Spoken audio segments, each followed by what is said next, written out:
composers are Schubert, Bach, and Messiaen. His other interests include math, software engineering, sailing, tennis, playing the cello, and baking with his husband of now 4 weeks. Now, just a few personal notes. I met David at Camp Camp, which is a camp for LGBTQ grown-ups. Um, well, I think in 2009. It was a really long time ago. And it was on a games night, and I thought I was pretty good at Scrabble. And then I met David, and so that all ended. So that what didn't make his list of interests, but he's a killer Scrabble player. He is playing on one of the most remarkable instruments on the planet, and of course that's a Steinway. It's a Model B, which is a 7 foot. And I had the privilege of being a little bit of a part of helping him select that piano. And have been to many house concerts at his house pre-pandemic. So music is a huge part of David's life, and I'm glad that I'm in it, and now I'm glad that you all are in it too. So I'm turning the program over to you, David. I am going to mute myself, so if you want anything from me, you'll have to ask me to unmute, okay? Okay. There you go. So, oh, and just one word about the sound. David and I spent about an hour yesterday and some time before the class today to get the sound as good as it can. Listen, guys, it's Zoom. It ain't perfect, but it's way better than it was when we started out. And all I can tell you is that he started playing this morning and Thea almost started crying. So there it is. It was that David. bad, yeah. Yeah, David Mairi. Hi, guys. Yeah, thank you for joining me today. I'm happy to share one of my biggest loves, which is music of Schubert. And we're going to start in March 1827.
March 1827, and Beethoven has just died. This is the first page of his C minor sonata, the Pathétique. Beethoven was perhaps the first of the great composers that reached fame and recognition during his lifetime. Bach and Mozart, for example, knew their own worth, but didn't really reach that same recognition and admiration that Beethoven got. He was a real star. Schubert, who lived in Vienna at the same time, admired Beethoven from a distance. He probably never met him. There's a story that Schubert writes in a letter about seeing Beethoven in a coffee shop surrounded by a group of his admirers, and Schubert being too shy and nervous to go there and talk with him. It's possible that Beethoven heard about Schubert. Schubert was 30 years old at the time of Beethoven's death. Beethoven was 56, so a generation older than Schubert. And probably Beethoven knew Schubert as a songwriter. And Schubert was a pretty popular songwriter, but songs are something light. It's not really serious music. It's not Beethoven. I wonder if when Schubert attended his funeral, and he did not only attend it, he had the honor of being one of the pallbearers carrying the coffin through the streets of Vienna. I wondered if he thought about his idol and felt maybe some sense of freedom that maybe now he can start curving his own way.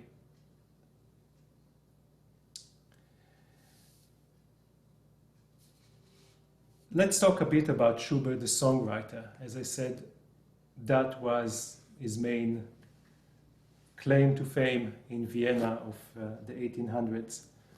He wrote almost 700 songs. He could write a song on a napkin in a coffee shop and produce a hit. And some of his music is still popular today. I want to play for you one of his songs, like a lot of them. It's a love song of a man to a maiden, and it's called Stanchen. This song is from 1828.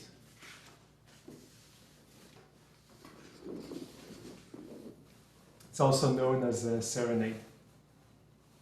Can I get a thumbs up, by the way, if you can hear me and everything is good, or if we need to change anything?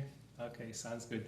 By the way, I'm going to stop for questions a couple of times during the presentation, so keep your questions, write them down if needed, and we'll get there. And now, one of Schubert's songs, Serenade or Stanchen.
So this is Schubert. Thank you. I can't hear you, but I can see you. So this is Schubert, the song writer, and of course this song was written for voice and piano. This is a transcription created by Liszt many years later. Liszt lived in the middle and later part of the 19th century, and he was a performer and a composer, pretty famous for that, but he also admired the works of Schubert that was little known. Schubert was mostly forgotten in these years after his death. And Liszt made a mission of making Schubert's music more popular, and one of the things he did was to transcribe a lot of Schubert's songs to solo piano. So the piano needs to play both parts, the piano accompaniment that Schubert wrote, and the voice, which makes for interesting challenges. By the way, I see there's some comments in chat. I can't really go and read it, but Liz, if there's anything, if somebody has technical issues, if we need to stop or anything, just feel free to jump in. Yes, this has to be heard, David. Yeah. Can you hear me?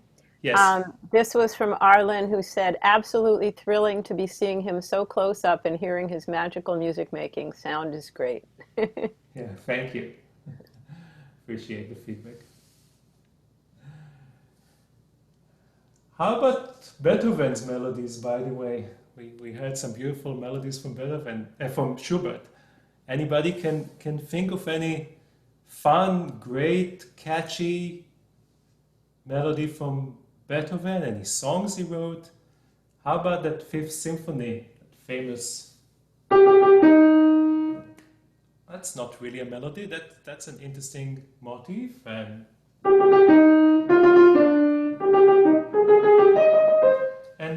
Beethoven builds a cathedral of sound on top of it.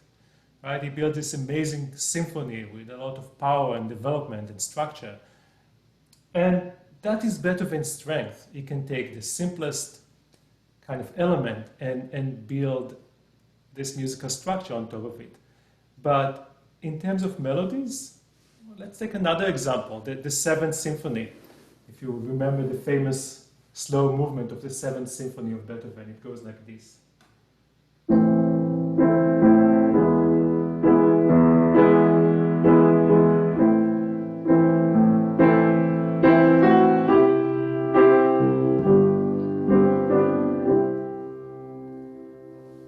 This music always moves me to tears when I hear it on the radio.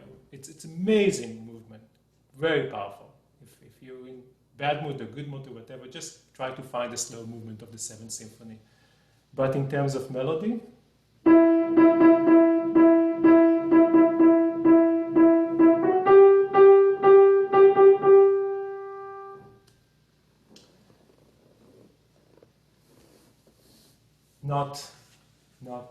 not a great melody.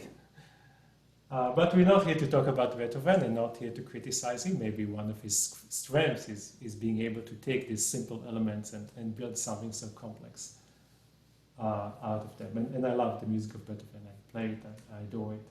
There's no competition. But I want to demonstrate some of the differences between these two composers. And again, one of the things that are unique about Schubert is that his music always starts with a melody, whether it's a song, a quartet, a symphony, a sonata. You can always hear the human voice there singing. So songs flew easily from his pen, but when it came to serious music, the music that won appreciation and high esteem in Vienna of the 19th century, Schubert struggled. He started and abandoned pieces all the time. He wrote 15 string quartets. I think only the last few are played these days. He wrote 9 symphonies, and the last 2, the unfinished and the great, the 9 is also called the great, are amazing pieces of music, as good as any symphony by Beethoven, and they are the bread and butter of symphonic orchestras these days. But they are from his last year. He never heard them performed fully by an orchestra in front of an audience. So he started achieving that level of complexity only in 1828, only after Beethoven's death. What about piano music? Schubert wrote a lot of piano music. Like songs, piano duets were very popular at the time because that was the way to play music at home. When you don't have a stereo system, when you cannot stream music, how do you hear music? You have to recreate it at home. So you do it via a song or via a piano piece, and very often via piano duets. 4 hands on one piano. And Schubert wrote volumes and volumes of piano duets, and I'm sure you know some of them, like the Military March.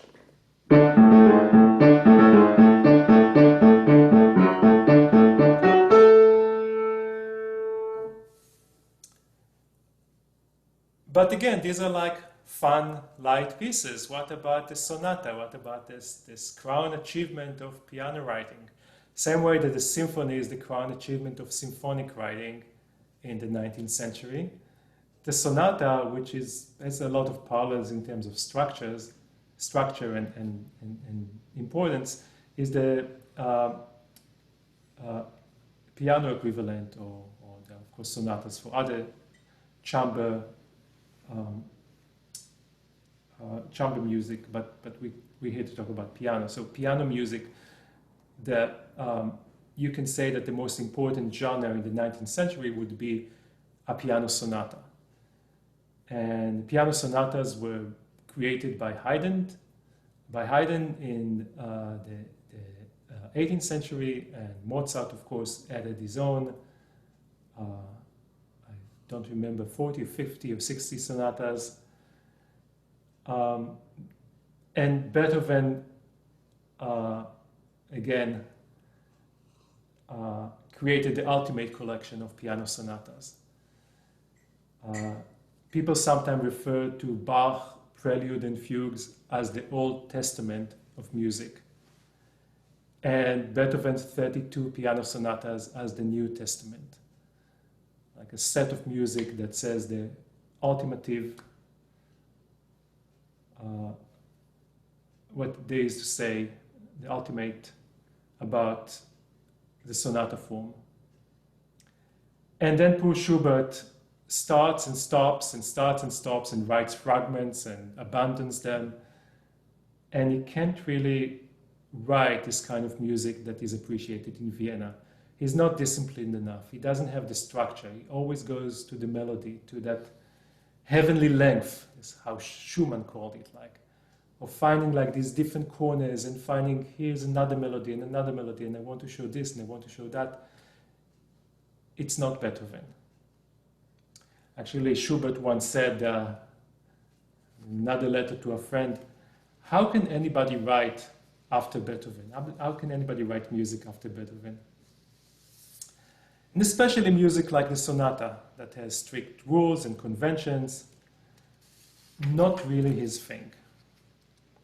And still, Schubert managed to complete 21 piano sonatas. although they didn't gain any success during his lifetime. And I wonder if in that year of 1827, after Beethoven's death, he felt liberated. Perhaps being released from the shadow of the master enabled him to start paving his own way. Because what we're saying is that from the end of 1827 start what some musicologists call the most miraculous year in music history, an outflow of music that comes out of Schubert that is unparalleled in the world of music. It starts with the Winter Journey or Winterreise, which is probably the most celebrated song cycle, 24 songs that Schubert wrote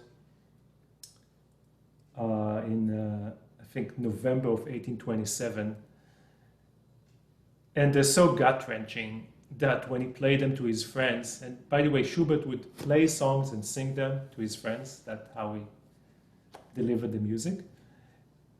He played this cycle of 24 songs, and after he finished playing, there was just silence, and people asked him, like, Schubert, what happened? What's wrong? This cycle is all about desolation and death and a journey through snow and, well, think November 2016, basically. So that was the beginning of this period of 13 months. But from there, Schubert finds the strength to go and write very different music. He writes the C major string quintet as a masterpiece of music. He writes 2 piano trios, both of them of that heavenly length of 40 or 50 minutes. He writes liturgical music. He finishes his 8 and 9 symphony. Of course, they aren't finished. He never finished. As I said, he started and abandoned pieces. He writes dozens of songs, including the one I just played for you. It's in the list of Schubert pieces. It's 947. Everything that starts at 900 is pretty late. 950, no, it's 957. And he writes perhaps the most famous piano duet of all times, the F minor fantasy. Again, another warm recommendation to find this piece and play it, the fantasy for 4 hands in F minor. And between all of these, he also finds time to write 3 more piano sonatas, number 19, 20, and 21.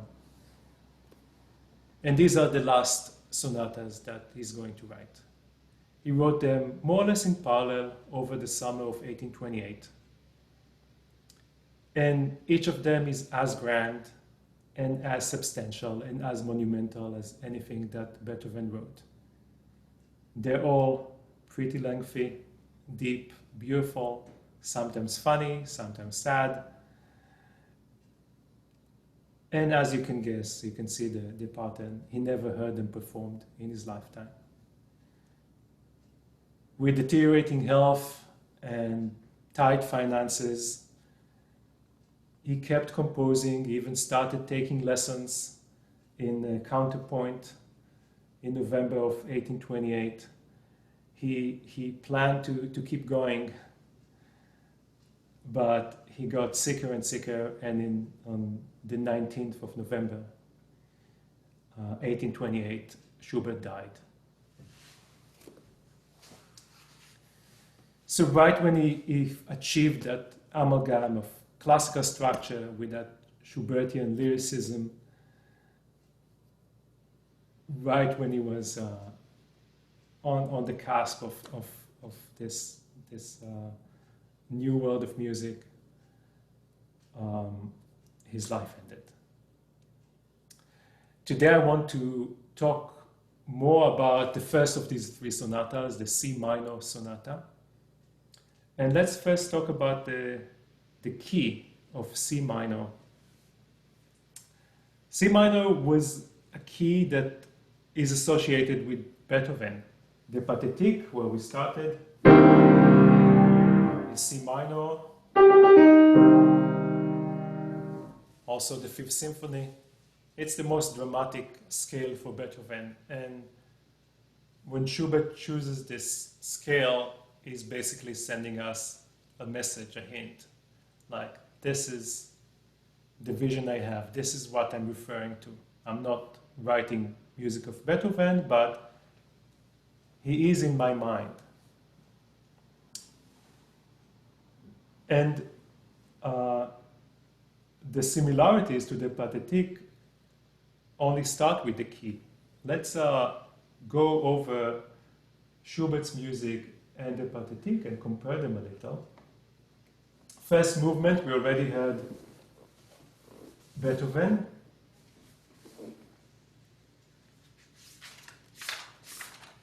I'll remind you.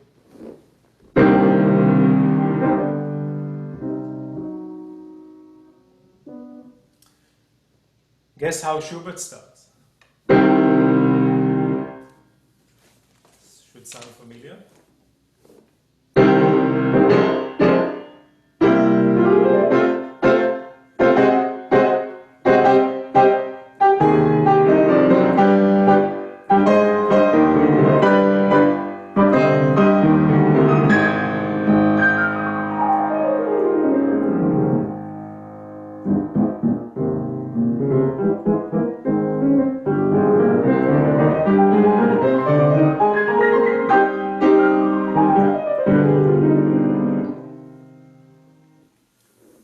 So a fiery beginning to a fiery movement.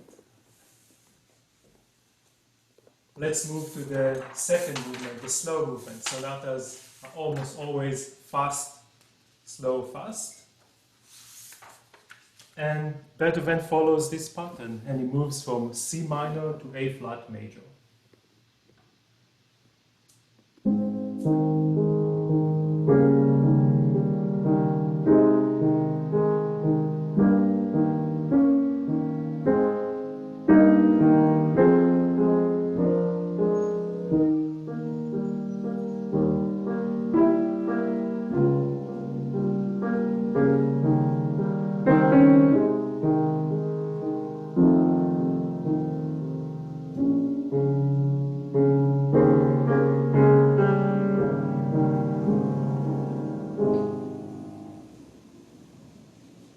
Schubert as well produces a slow movement in A flat major, same key.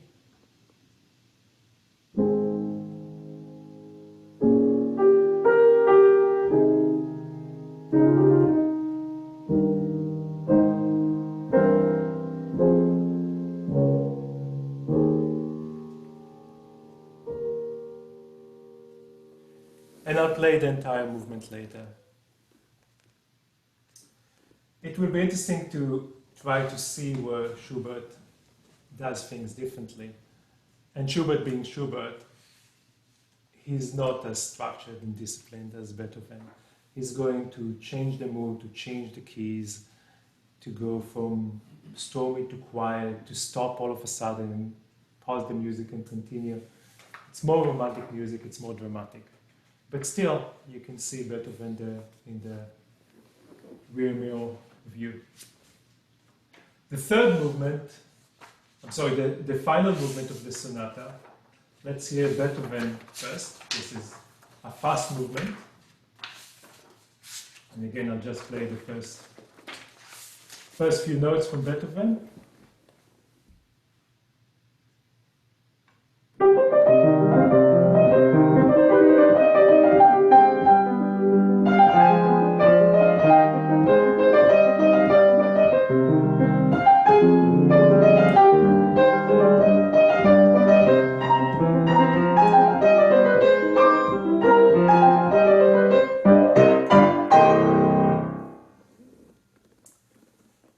Schubert also produces a fast movement, but more wilder and more demonic than anything that Beethoven wrote.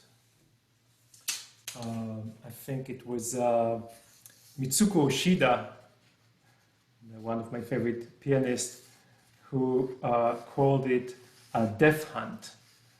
It's a almost obsessive, nightmarish quality. But then it's also playful in other parts. And let me play for you just a couple of minutes from this sonata.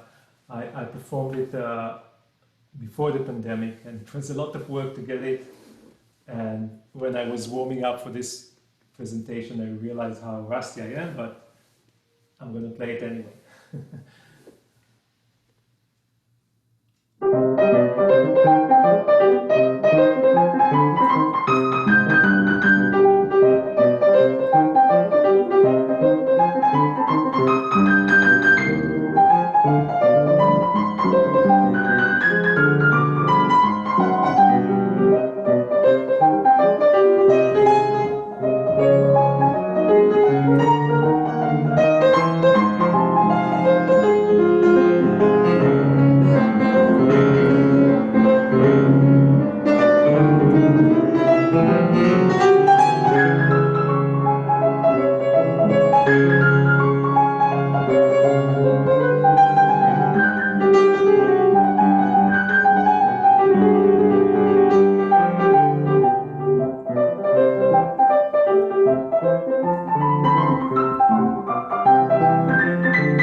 So, different from Beethoven, definitely wilder, like a tarantella kind of rhythm, very free, I think, and free of spirit.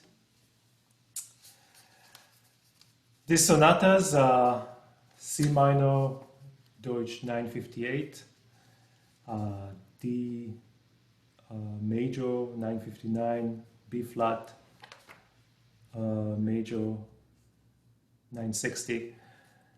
Again, like last sonatas that he wrote, remained dormant for many years. They were found in Schubert's belonging after his death. They didn't get published for many years after that. Even when they were published, people didn't like them that much. It wasn't until the 20th century that pianists like Schnabel started performing them regularly, that people started recognizing how beautiful and worthy they are. And today they are part of any pianist's repertoire, these three sonatas and others, but especially these three sonatas. I want to read you another quote from another couple of quotes, one from Alfred Brendel, who talked about what we lost. Mozart lived his life and arrived at a kind of a late style. Schubert, on the contrary, was in the middle of a tremendous development when he died. Some people say that, we have early music of Schubert and midlife music of Schubert. There's no late life music of Schubert. On the other hand, the Chinese philosopher Lao Tzu famously said, "The flame that burns twice as bright burns half as long." And Schubert achieved so much in his 31 years. He left us with as much music as Beethoven or Mozart did. Yet, those, and again quoting from a musicologist who wrote about Schubert music and said that those visionary late works, when you have them in your mind, it's hard to escape an aching sense of what might have been. On his deathbed, Schubert asked to be buried alongside Beethoven. His wish was finally followed, and to this day, if you visit Vienna, you can see their graves side by side. I'm going to finish by playing for you two movements of the C minor sonatas, but before that, we can open for Q&A.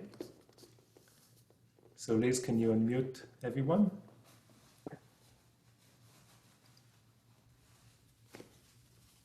David? Oops. Go ahead, Pamela Jane. Okay. Are the Schubert songs analogous to art songs? Yes, yes. Oh, These are art songs or leader. Peter, right, Yeah. exactly. Thank you. Mm-hmm.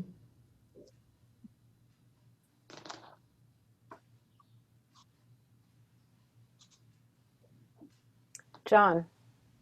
I wanted to mention to Kate that I read a book about Beethoven.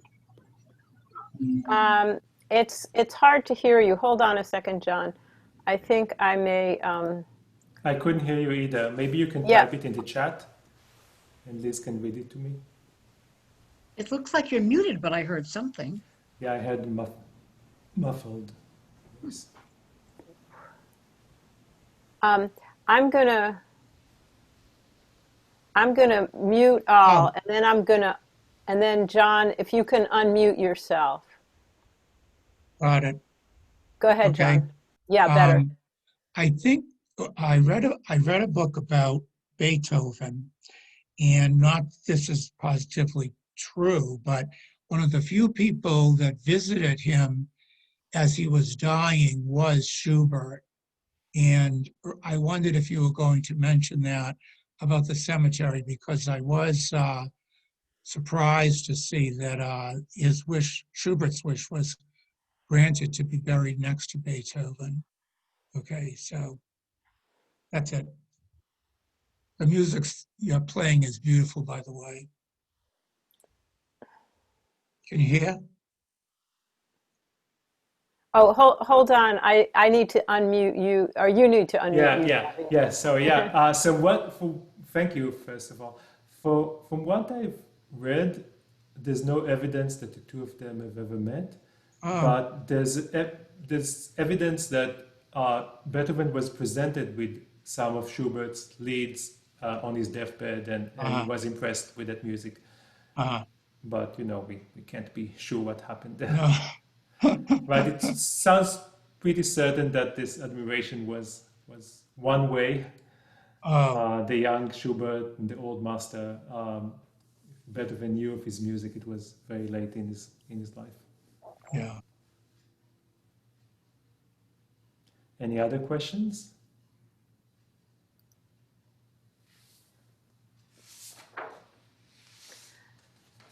Okay, we'll have time for more questions. Maybe at the end, because no, I'm going to save it for the end because I have questions. Okay, so we'll have time at the end for more questions.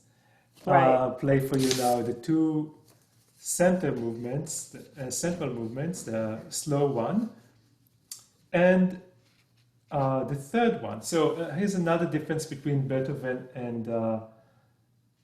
and Schubert. Sonata form, the way Haydn created it, has three movements: fast, slow, fast. And we compare the fast, slow, fast here between Beethoven and Schubert. But Schubert's sonatas, almost all of them have four movements. And Schubert expands this medium and adds a little joke in between these heavy, serious movements. It's usually what's called a scherzo or a minuet in this case, which is a shorter piece with a structure called ABA. So you hear the first part A, and then the middle part B, and then you hear A again. It's just a page and a half of music. And it's kind of like an interlude between these heavy pieces, these monsters on either side of it. You have a little pause. And I'm going to play for you the minuet from the C minor sonata. Before I play it, I want to talk a little about something interesting that Schubert is doing here. Okay, so what's going on here? Let's play a melody, very similar to what Schubert has in the minuet.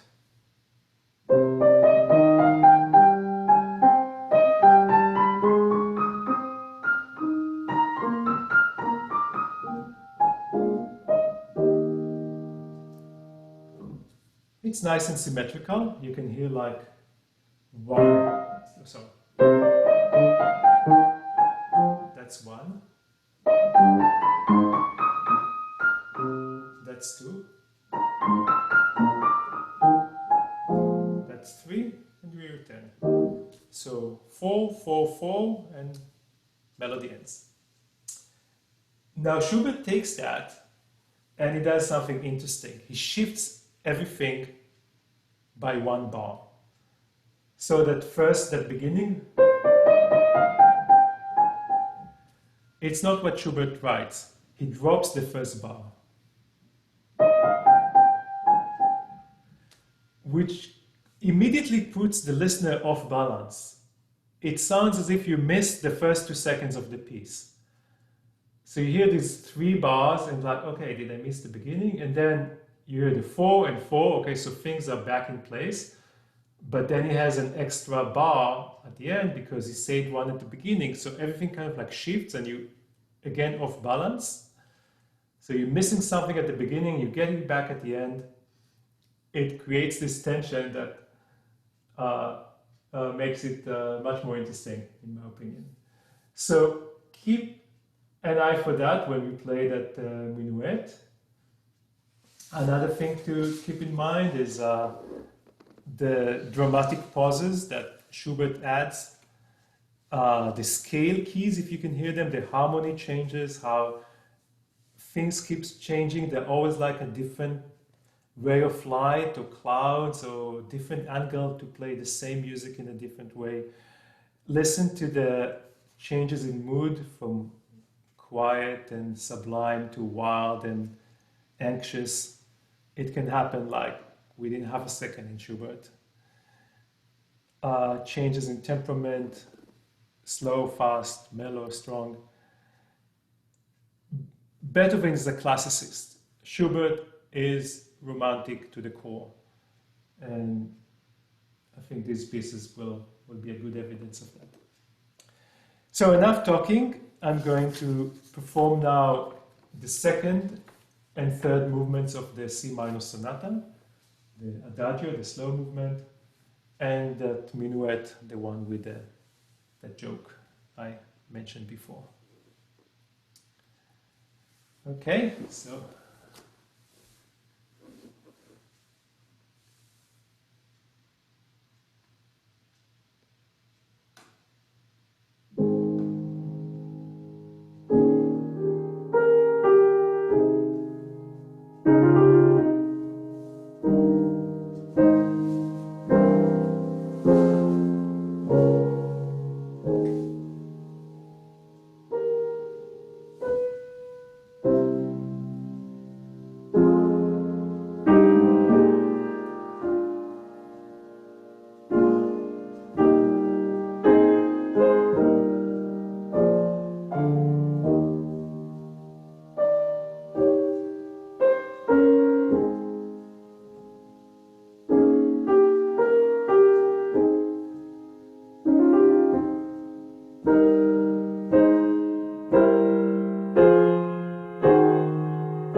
you.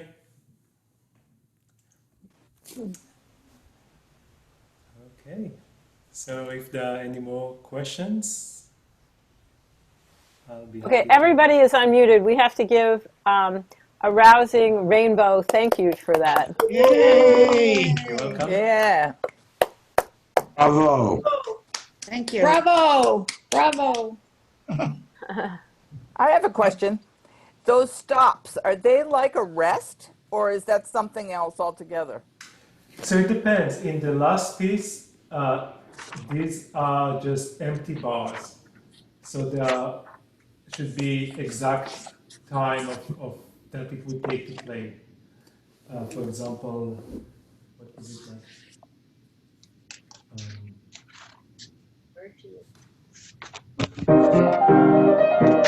1, 2, 3. 1, 2, 3. But in the slow movement, these are rests. So they are for an indefinite amount of time. I see. So you Thank you. stop for as long as you feel is right. I have a question. I didn't know what the joke was that you were talking about that he inserted. Maybe it wasn't funny. But, so what he does, again, like, he starts the piece with like, which is off balance because it's 3 beats. 1, that's 3. Mm, And then 4 again. And then 4 again. And then he has 1 spare. So it will be more symmetrical to do 4, 4, 4, but he kind of like cuts the first one and tacks it at the end. uh, So for somebody who's used to hearing music of, Haydn and Beethoven and Mozart, this sounds off. oh, Maybe for our ears after, Stravinsky and 20th century music, it's not that surprising. But maybe for listeners at Schubert time, this was kind of interesting. I'm going to mute everybody again. It's somebody is turning pages or something. It's a little distracting. So I'll mute everyone. And David, if you can unmute yourself. Yeah. Okay, thank you. And if somebody has a question, if somebody else has a question, please feel welcome.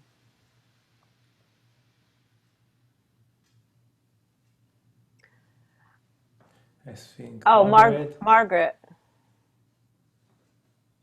Margaret, Yeah. yeah. Well, to add to what you said just now, so to me, some of it sounded kind of discordant and it sounded modern.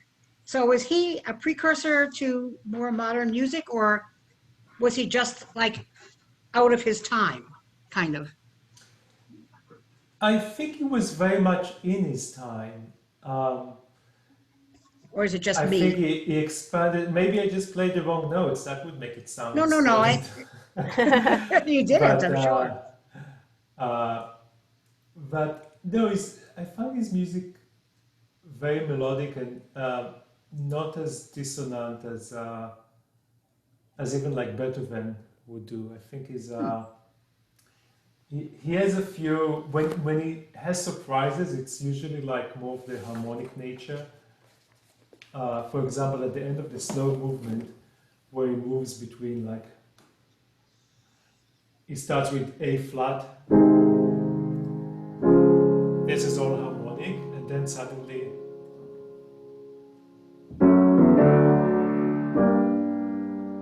this is a change that Beethoven would never write. And then so these kind of changes were kind of radical for his time, but they're not dissonant. They're not like what happened in the 20th century. So it's more like expanding the language of harmony than creating Thank you. dissonances. Sure. so I have a question. I unmuted myself. Can you hear me? Yes. Okay. The end seemed very almost unusual the way it just stopped. Do you know what I mean? Yes, yes, it's part of the maybe the joke part here, that the music kind of disappears instead of like finishing with a Yes. big bang. Like, Right. Right. it just disappears. This is what I Yeah. thought. Yeah. Yeah. Very good though. I really liked hearing it.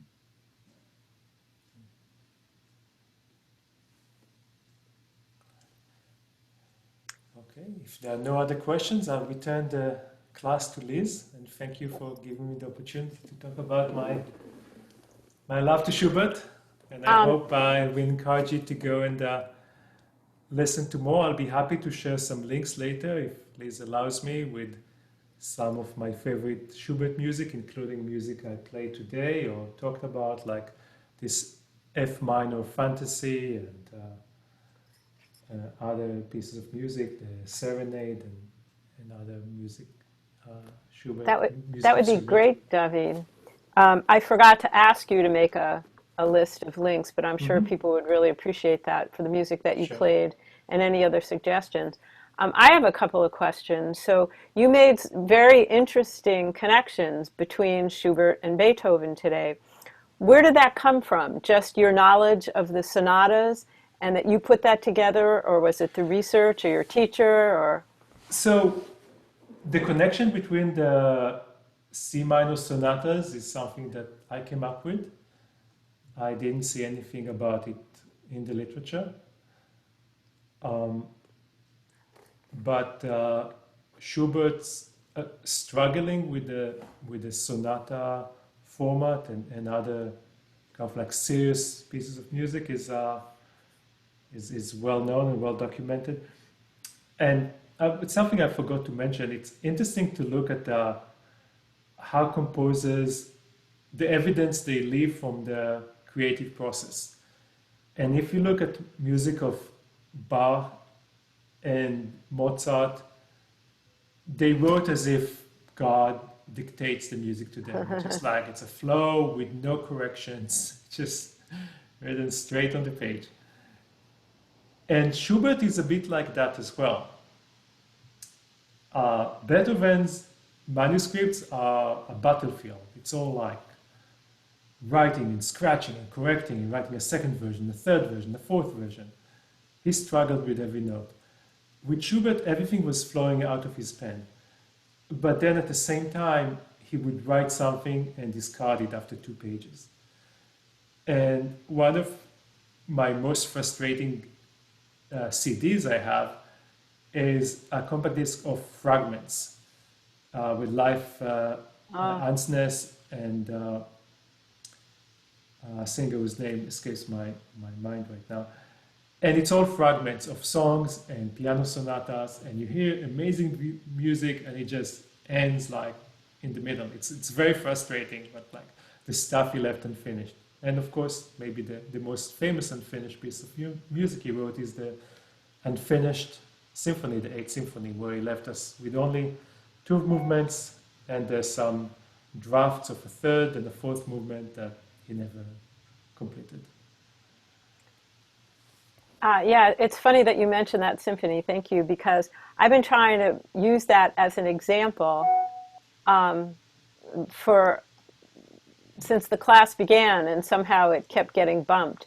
But I will at the very least send a link because it's one of the most gorgeous symphonies, and that third melody that comes in, I can't remember it enough to sing it right now, but it's worth going to a concert to hear that one melody. You know, as David said, Schubert was a melodist.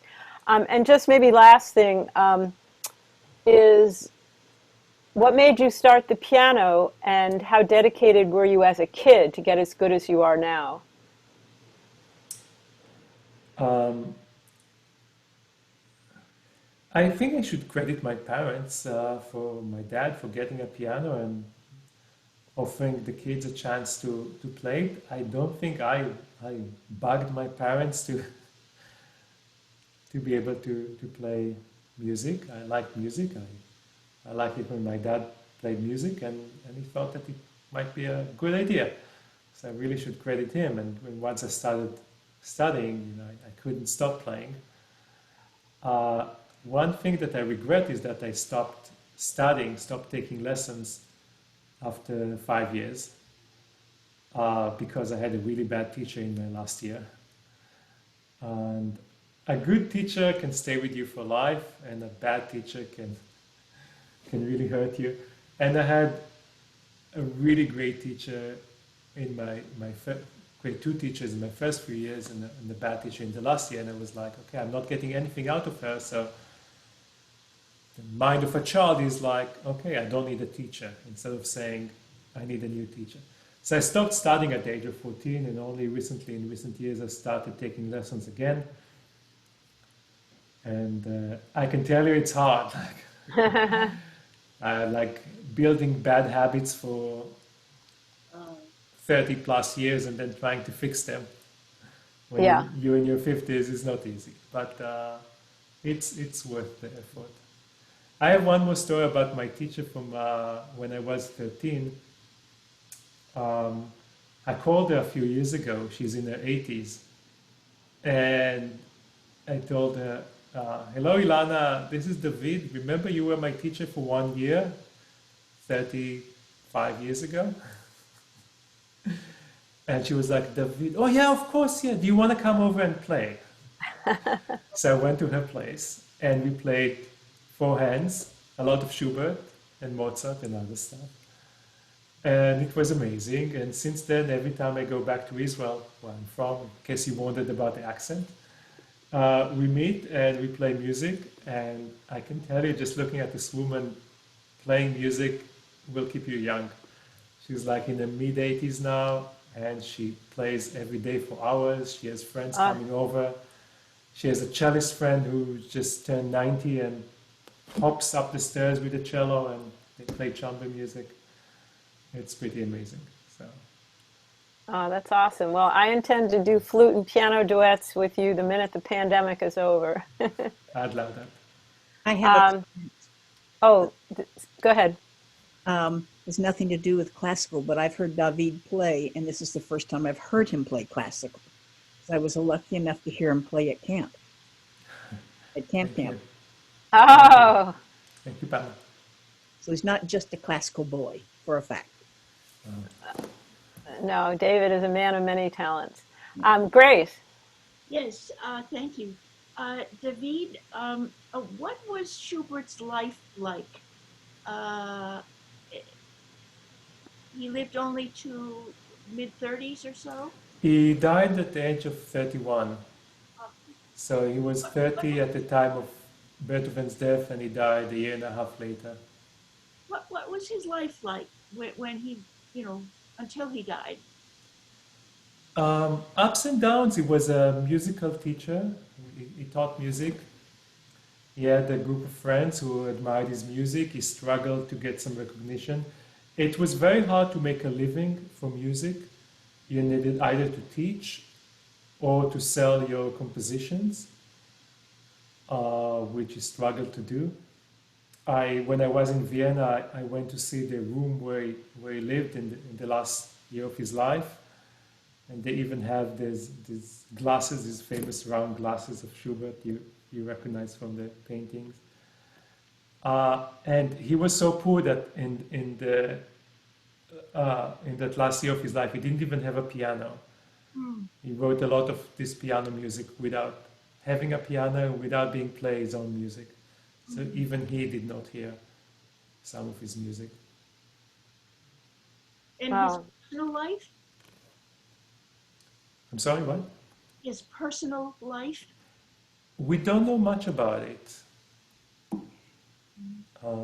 We don't have any evidence that he had a girlfriend or a boyfriend or anything like that.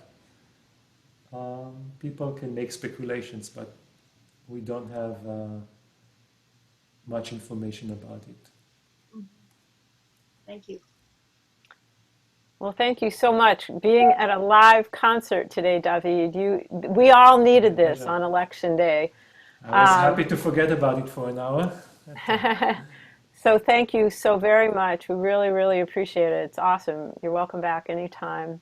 Yeah, one more time. Woo! Thank you, everyone. This was fun. Yeah, it's great.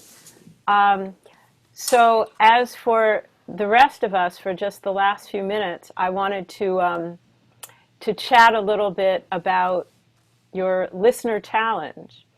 So there's two more classes, and I am going to send you an email with what I'm about to say. And what I'm hoping is that this is something that brings joy to your heart, not fear and trepidation to your heart.